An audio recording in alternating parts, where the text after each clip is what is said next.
The Psychology of Murder by Casey Lytle. Episode 3, When Murder Cases Become Orphans.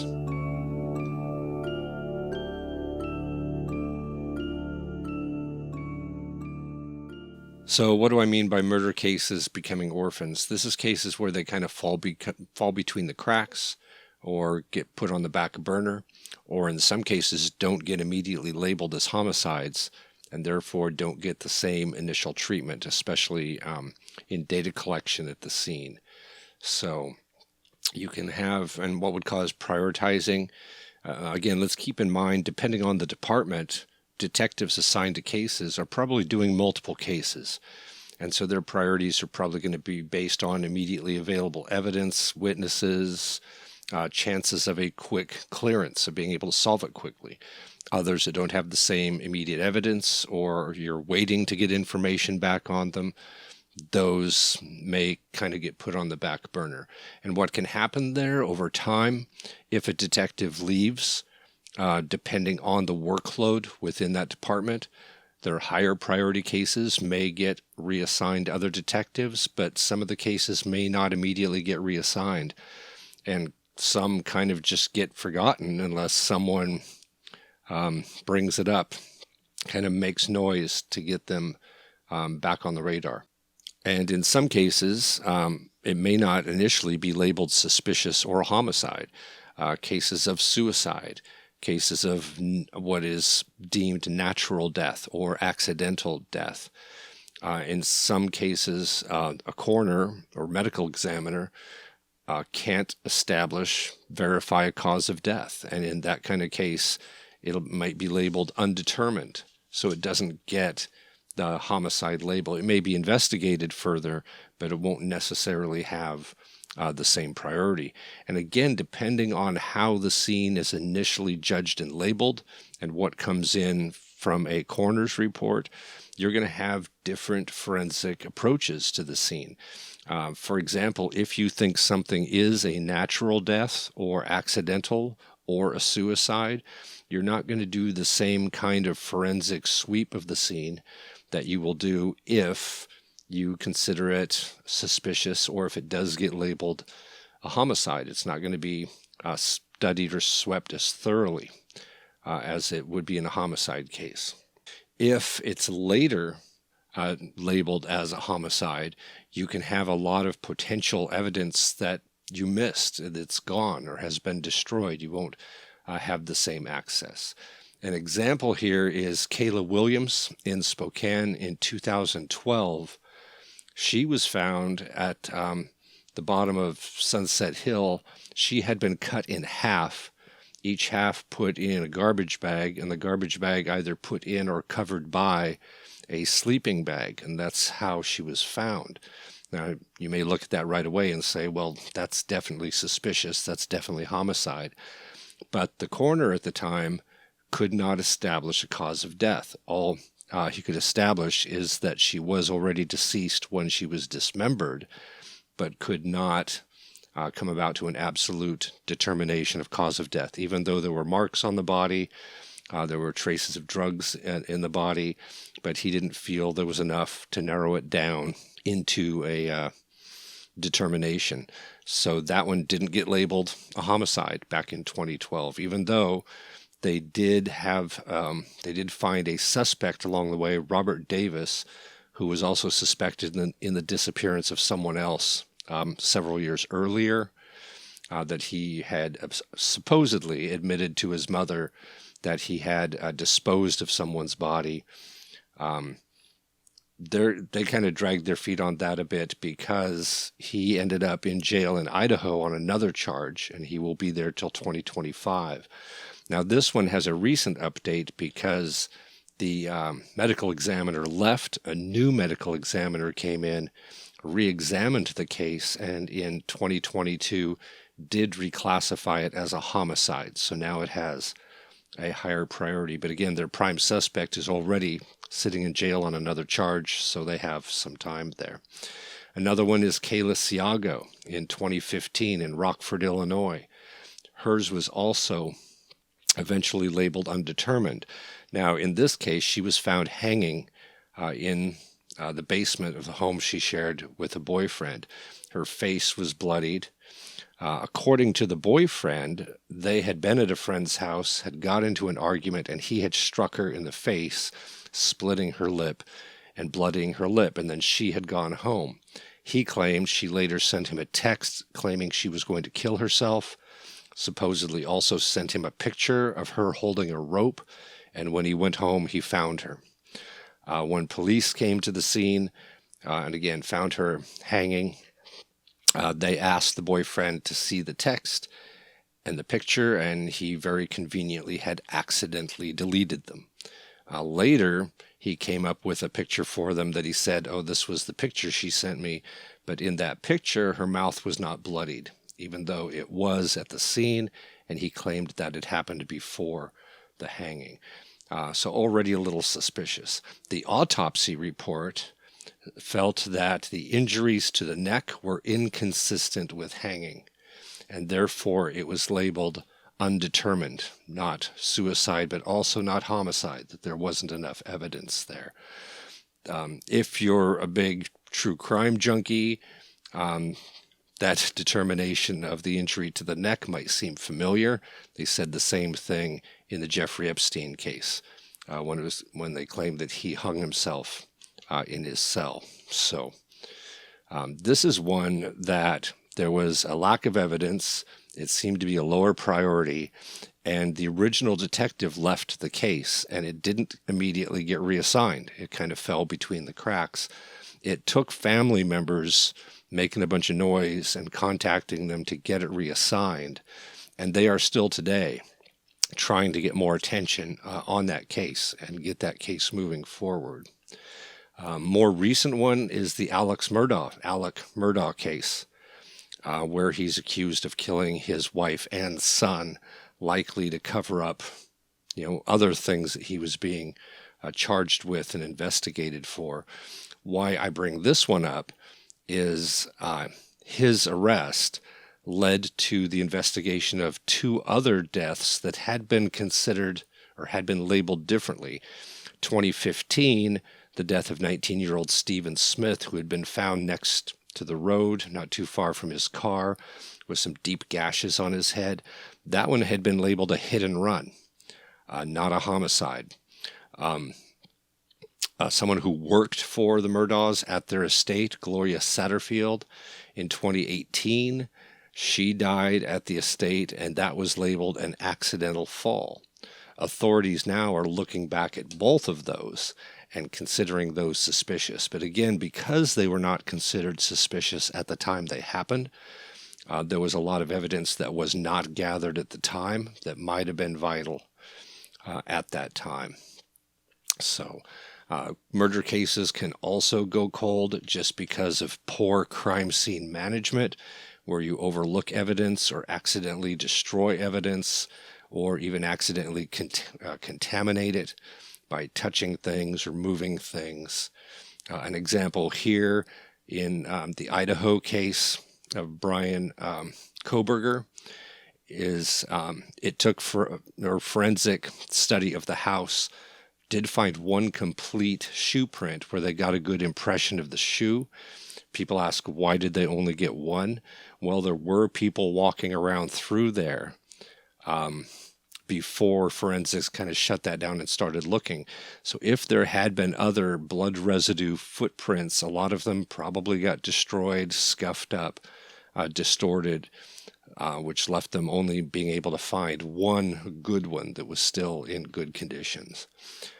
The Delphi murders in 2017, the two 8th grade girls who were found dead along a creek near a local trail. It was 5.5 years before Richard Allen was arrested in that, even though police had interviewed him in 2017, shortly after the murders. He fit the description of the person on the bridge. He admitted to having been there around that time. What may have caused him to fall off the radar is supposedly what's being reported is someone may have misfiled his interview and the tips surrounding him in the database, and it just kind of disappeared. and he didn't get around to coming back on the radar for 5.5 years. So Ted Bundy, early in his career, after just a couple murders, he was both his girlfriend and one of his instructors phoned in a tip about him because he fit the description of who they were looking for. His car fit the description of the type of car they were looking for. Detectives dismissed him as a tip and a suspect because he didn't fit the profile that they thought they were looking for at the time. He was clean-cut college kid, and they were looking at someone with kind of a more deviant profile, possibly a criminal history, at least some sort of criminal record. So all of these can be reasons that these things can just disappear and fall off. Now, I mentioned in the very first episode here, there is no such thing as the perfect murder, because there are always factors you don't control. There are always going to be things you didn't think about. What I mean there is no perfect murder from the planning stage. There can be situations where all the right factors fall together. You're not seen by anyone you didn't plan to be seen by. You didn't leave evidence, or the evidence you left behind wasn't discovered, or something else prevented forensics from tracking or identifying what it was you left behind, and things can just fall together and you get away with it. But you can't plan for all of those things. For example, if we go back to Brian Koberger and the Idaho case, it's looking like from previous stalking of the house, and they were saying he stalked that house at least 12 times prior to the night of the murders. He probably had an idea of what time of night that they would all be asleep, that the lights would be off, but he got there that night around that time, not realizing it was going to be an extended Saturday night party night, and the lights weren't off yet. So he drove back and forth and came back to the neighborhood several times, 3 times, before finally coming in and stopping the 4th time. He probably didn't plan on there being 2 people in each room, where he was faced with the task of having to struggle with one after taking out his first one. So that probably frustrated him. He also left his sheath behind. That that definitely wasn't planned, and threw a monkey wrench into his plan. He also underestimated the number of security cameras in the area that would likely pick him up. His plan of taking a southern route away from that neighborhood and a big loop route south and then cross the state line and come back north to Pullman was probably to avoid getting on cameras. Whereas the faster route from the house would be a straight line back to Pullman, but you'd be going by the university, be going by the busy part of town, you would get on cameras there. He was probably trying to avoid that and underestimated that. So things he didn't think of, things that didn't go the way he expected. Again, he probably thought he had planned out a perfect situation where he wouldn't get caught or wouldn't become a suspect. Didn't quite work out for him. These are just some of the things that can cause kind of low clearance in some cases. There's also the problem that nationwide there is no consistent standard for when a individual department may consider a case cleared. It can be when they've identified a suspect, even if they haven't arrested them yet. Could be when they arrest them. Might be if you get a conviction or not. At some point when they think this is the person and there is no one else we're looking for, we don't think it could be anyone else, that is when they may consider a case cleared, again, even if the person hasn't been captured. So you could name a suspect and find out that suspect is deceased since the time of the crime. That would be a cleared case. But some will restrict more when they consider something cleared. The other part of that is that those numbers, those percentages, anywhere from 40 to 60% don't get cleared in a year. That varies by district. When you get higher crime areas with lower resource to clear crimes, it's going to be a lot slower there. In some high crime areas, you have a harder time getting witnesses to come forward and cooperate. That can hold it back. And also those numbers are based, those percentages, on how many murders occur in a given year, divided by how many are cleared in that year. And that represents, of all murders that are unsolved, how many got cleared that year. Just because something does not get cleared in a particular year does not mean it won't get cleared at some future date. For example, again, the Delphi murders, those were statistically uncleared murders for 5.5 years until they identified their subject, their suspect. Brian Koberger, if he had not been arrested, and I don't know if they would count this one as cleared yet in their department, but if he had not been arrested in December, if they had waited a couple weeks and got him in January, he would have been an unsolved case in 2022, but a solved one in 2023. So still attached to the 2022 statistics. So whatever our stats are in a given year, they can change as older cases do get cleared. So there's a lot of different factors in there. And even though we do have better technology, forensic technology, to clear more cases, for example, if we go back to Ted Bundy, if we had a Ted Bundy today attempting murders exactly the way Bundy did them, they would get caught very quickly, not just because of DNA technology, but because of cameras all over the place. They would have caught him by now. Jeffrey Dahmer would have been caught. Richard Kuklinski even, well, he probably would have been more careful, but he likely would have got caught earlier. So the environment isn't there for murderers to get away as easily as they did in the past. But what comes with that is delays in getting all of this evidence, in processing some of the forensic evidence. And we also have kind of greater criteria now for getting convictions. And part of this is the jury. The more advanced forensic technology becomes, the more forensic data jurors really expect to see to be convinced of a guilty verdict. And sometimes they are overconfident in the reliability of it. Sometimes they have too great of an expectation in the presence of it. This has been called the last couple of years the CSI effect, named for the TV show. And it references people who are influenced by crime shows that show forensic data being used to solve crimes. Older shows like Forensic Files. People who immerse themselves in those have a certain expectation of the kind of evidence that's necessary for them to have a sense of guilt without any doubt. And again, from the defense side, all you have to do is create that sliver of doubt to get someone off.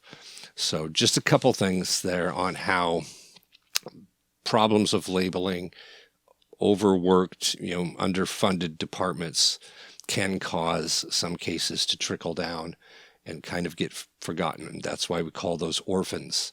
It doesn't mean they'll never get back on the radar, but they can fall off the radar for quite a while. And of course, the longer they're not being investigated, the more you're running out of opportunities to collect fresh evidence. So I kind of set that up just to set a stage as we go forward, because I have seen a lot of questions about that, so that we can have a foundation piece as we're looking at other cases as we go forward.